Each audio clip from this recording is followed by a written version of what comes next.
Viagra ბათუმელებისთვის და ნახევრად შიშველი მამაკაცები Viagras გოგონებისთვის. უკრაინელი პოპ მომღერლების ქართველმა გულშემატკივრებმა ჭარბი ემოციები ევროპის მოედანზე მაისურების გახდით გამოხატეს. Viagras ასეულობით თაყვანისმცემელი ჯგუფის ახალი შემადგენლობის მიერ შესრულებულ უკვე კარგად ცნობილ ჰიტებს 1 საათის განმავლობაში ისმენდა.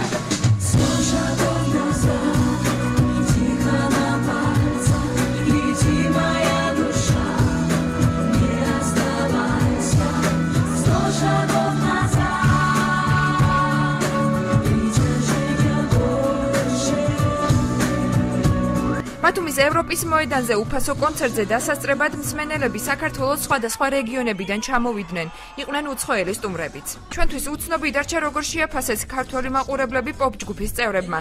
მათ კონცერტის დასრულების შემდეგ ჟურნალისტებთან საუბარი არ ისურვეს, თუმცა კონცერტამდე 1 საათით ადრე მათ მცირე პრესკონფერენცია გამართეს, სადაც ყურადღება ქართულ სტუმართ მოყვარეობასა და ბათუმის ლანდშაფტზე გაამახვილეს.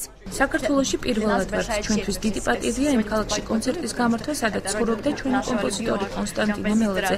დღეს დავათვალიერებთ ბათუმის ქუჩები, მოვიხიბლეთ ზღვით. ხვალისათვის გეგმავთ დავათვალიეროთ სხვა ღირსშესანიშნაობები და დავაგემოვნოთ ქართული კერძები. ევროპის მოედანზე Viagras კონცერტის დასრულების შემდეგ უკრაინელმა მომღერლებმა სასტუმრო Golden Palace-ში გადაინაცვლეს, რომელიც ოფიციალურად გუშინ აჭარის მთავრობის თავმჯდომარემ გახსნა. არჩილ ხაბაძე Viagras გოგონებს სასტუმროს დასათვალიერებლად თავად გაუძღვა და თავიანთ ნომრამდეც მიაცილა.